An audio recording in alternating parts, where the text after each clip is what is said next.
Good evening, folks. Luke Michael Howard, clinical hypnotist and owner of Lukenosis Hypnosis here.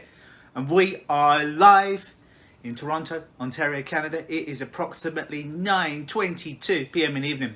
Not sure what time it is wherever you are, but we are, as it says in the top left-hand corner of my screen, live. If you're out there, if you're watching, give me a wave. Give me a thumbs up to let me know that you're there. Tonight's episode of Facebook Live is entitled Turning Anxiety into Power, Understanding and Managing Anxiety. And then later on, I've got a big announcement to come after that, right at the end of tonight's Facebook Live. So let's talk a little bit about that. Turning anxiety into power. Well, Luke, how can I turn anxiety into power? It brings me to my very knees. If you're watching, give me a thumbs up. Give me a wave. Let me know you're out there. How can I turn this monster that's been on my back? How can I turn that into power? It's the very thing that takes away my power. How many times do I hear that from clients daily? Well, you're very rode into the problem, very rode into this thing called anxiety, fear, panic. Whatever you choose to label it is the same road out. So everything that it works as a trigger for you when it comes to anxiety, whether it be social anxiety, that be talking to somebody new, whether that be a general anxiety disorder, you just got anxiety and you don't realise, or if you've got an extreme form of anxiety like post-traumatic stress disorder and there's a specific traumatising event that caused it to happen. All forms of anxiety. But every time, understand this, that anxiety is an imaginary game. It's an illusion. You're not consciously, deliberately playing it. I'm not suggesting that you're sitting around your coffee table saying, I'm going to make myself anxious at 9:25 on a PM on a Monday evening. But unconsciously, your unconscious mind thinks on some level it's trying to protect you. And at one point it learnt this way, this old program to protect you, but now you've outgrown it. It's a bit like having an iPhone or insert whatever phone that you use. And perhaps you have the latest model like me, the iPhone 11. Well, hey. But if I was using the first iOS software that came out for iPhones about 10, 12 years ago, the iOS 1, on my iPhone 11, which I believe the operating software that it uses is iOS 12. If I was using the iOS 1 to try and use my iPhone, it would cry. It would melt, it would disintegrate, it would just cease to work anymore. So imagine that's happening oftentimes with our brain as we're using an old program, anxiety, that was trying to keep us safe and protected, most likely, and we're using it years and years later when we're not in that dangerous environment, if we ever were, really, in the really real world, and we're operating from that place.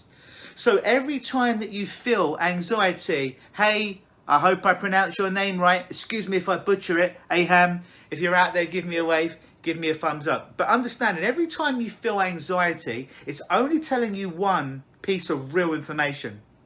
And that is the thing that you're scared of, the thing that's making you anxious, isn't actually happening at this moment. Hey, Alan. If it were happening, you wouldn't have a second to feel the anxiety. You would just be reacting almost like a flow state in the moment. I often give the example I get from Gavin De Becker, I believe his name is, who wrote the seminal book on fear and anxiety entitled Fear. You should read it. It's very good. An example of this: if you're scared of falling and you're climbing up Mount Everest, you can be scared of falling while you're clinging to the mountain. But if you're actually falling, you're not scared of falling because your mind isn't playing imaginary, illusionary games. It basically puts you into a primal mode where you're not thinking anything. It's just your hormones, your blood, your skeletal system, your muscular system is getting ready for that hard impact. You ain't doing anxiety. If you're scared of the big blue ocean, one day I take you on a yacht in the middle of the Atlantic Ocean. You sit on the edge and I lovingly push you in. You could have been worried, you could have had anxiety a few seconds before I did it.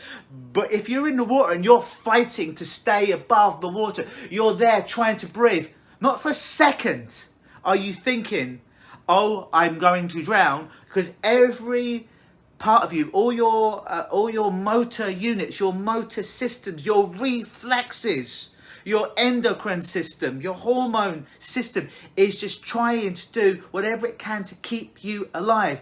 So it's not what ifing. What if I drown? What if I drown and it takes a long time? What if this is painful? It's not playing any of those games. It's just keeping you alive. So the very fact that you're feeling anxiety in any moment means one thing, and one thing only.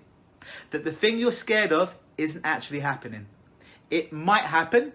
Equally, it might not happen. But in the moment that you're fearing it, in the moment you're anxietying over it, in the moment you're panicking over it, it isn't happening. So it's a bit like waking up from a dream. Imagine you've had a nightmare, right? You wake up in the middle of the night, zombies were coming and chasing you and biting you. You were sweating, your heart was beating hard. And you wake up and you check and you make sure both arms are there, both legs are there, there's no zombies in your bedroom. And then you realise you were just dreaming, it was just a nightmare. Didn't need to do any hypnosis work or any funky psychological techniques. As soon as you realise it was a nightmare, it's gone. What happens to all that fear that you were having a moment before? It just disappears because you realise you're having a nightmare. And anxiety is a bit like having a nightmare, but in the day with your eyes open. I call it a daymare, and you just forget that you're thinking because you're not having a fear of what's actually happening because it isn't actually happening at the moment. Because if it was happening, you wouldn't be fearing it. But your catastrophized thinking about it is what's hurting you. The filter that acts between you and the event that may or may not happen is your brain, is your mind, is right here. That's the thing that you can change. That's the thing you can do something about. That's the thing that's interpreting this thing that hasn't happened yet as anxiety. So as soon as you now feel anxiety, panic, worry or stress or anything like that, you'll feel it for a split second. But then if you catch yourself just saying, I remember what Luke said on that Facebook Live. The very fact that I'm fearing or feeling anxiety, worry or panic means only one thing in this moment. In this moment, it only means one thing. There's only one piece of reality from this, and it is the thing that I'm scared of, worried about, anxious about, fearful of, isn't actually happening in this moment. Kind of like waking up from a nightmare and realizing it was just a nightmare. This is a great little technique I use for helping my clients manage anxiety. Down to the second part of business right now. Most of us are under quarantine around the world, under house arrest, if you will. We can only leave to get groceries, or I believe in England they can only leave for groceries, or 8 or 9 p.m. at night they go on their doorstep. Something crazy like that. So how many of you, hey Sandra, how many of you have had holidays or booked holidays this year that you've had to cancel, you've had to delay because of this coronavirus and so forth? If you've had a holiday booked that you've had to delay, or you've been thinking of booking a holiday before the corona virus and the fear mongering got bigger and bigger and you had to cancel it, or you had to cancel your thoughts about it, put your comments below, let me know. How about this? How about Thursday? You and me, a whole bunch of other people watching on Facebook Live. How about we go on a vacation? How about we go on a holiday for about 20 minutes for free? That will seem like a couple of days. Hell, it will seem like it's a couple of weeks. Where you can switch off everything that's distracting you, close your eyes and allow me to guide you in a form of hypnosis. It's not therapy, because that wouldn't be ethical to do when there's so many people watching and everyone's different. But take you on a journey to a trip somewhere in the world, whether that be a Caribbean island, whether that be like one of my favourite places, New York City, whether that be the Bermuda Triangle, whether that be to Brazil, whether that be to Europe. If you could go on an imaginary trip and feel it, really feel it, see it, really see it in your mind, and hear it, really hear it inside your head, perhaps taste it, perhaps smell it. You could really have that experience in the comfort and safety of your own home, because where the hell else are you going to be right now? Where would you like to go? So on Thursday, April the 2nd at 7 p.m, right here on Facebook Live, we're all going on a holiday, we're all going on a vacation. It's going to be about 20 minutes because it's going to feel like about 2 weeks on your nervous system. What I need from you is in the comments, whether you're watching live or whether you're watching on a replay, write where you want to go on this vacation. Write wherever you want to go in the world, right below in the comments now or on the replay. Because when Thursday comes, I'm going to be selecting the destination that was most popular. And that's why I'm going to hypnotize you for our virtual holiday together, our virtual gay vacation for my North American friends together. We're going to go on a crazy journey. It's going to be fun. It's going to be free.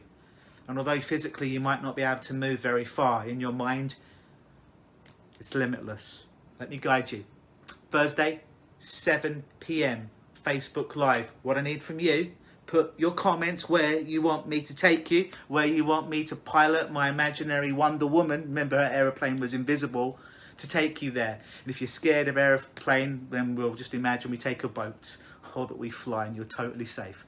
But what I need from you, put where you'd like to go in the comments, and the most popular destination is the place I'm going to be hypnotizing you to go for your vacation. Thursday, 7 p.m, April 2nd, Facebook Live. Until then, always believe.